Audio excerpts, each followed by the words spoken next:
शारण्य महाकाली महालक्ष्मी महाधनपत्यै नमो नमः।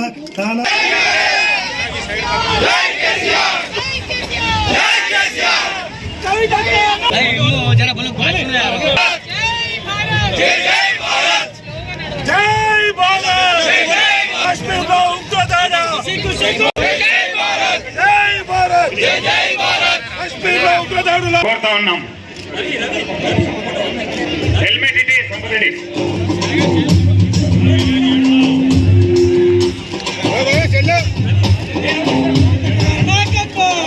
కవితక్క గారి నాయకత్వం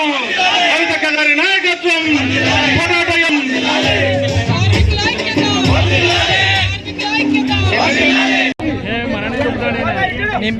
Ramesh dispensary MD driver K Lakshman CHP fitter A Tirupatirao assistant field secretary INTUC A Tirupatirao S Anvesh SRB1 Sammaiah Raj Kumar CHP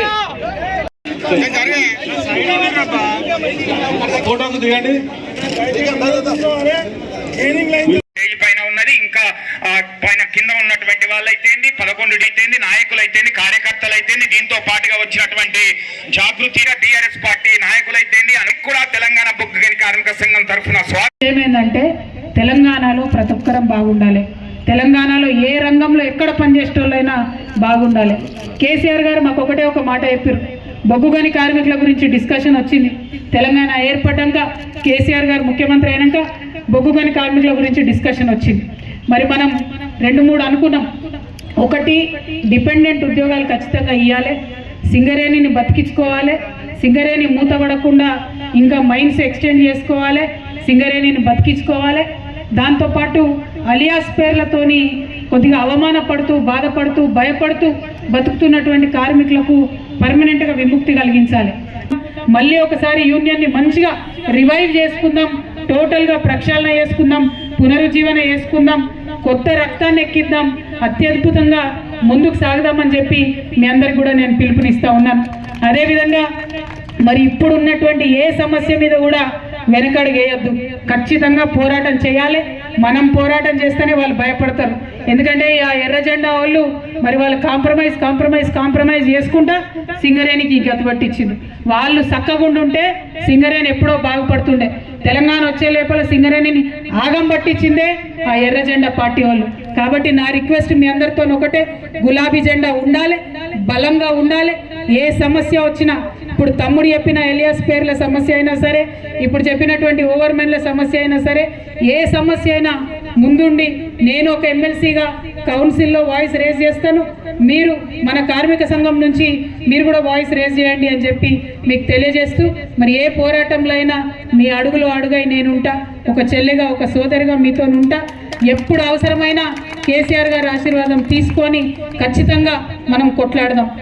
కానీ నిన్నగాక మొన్న కేంద్రం నుంచి ఆక్షన్ పెట్టేటటువంటి వాళ్ళు వస్తే ఇప్పుడున్న 3 జెండా పార్టీ వీళ్ళ ఉప ముఖ్యమంత్రి గారు బట్టి గారు పోయి పూల బొకేలు ఇచ్చి మరి మేము పాల్గొంటాం ఆక్షన్లలో అని చెప్పి మన హక్కుల్ని, మన సింగరేణిని అన్యాయం చేసే విధంగా ఒప్పందం చేసుకొని వచ్చింది.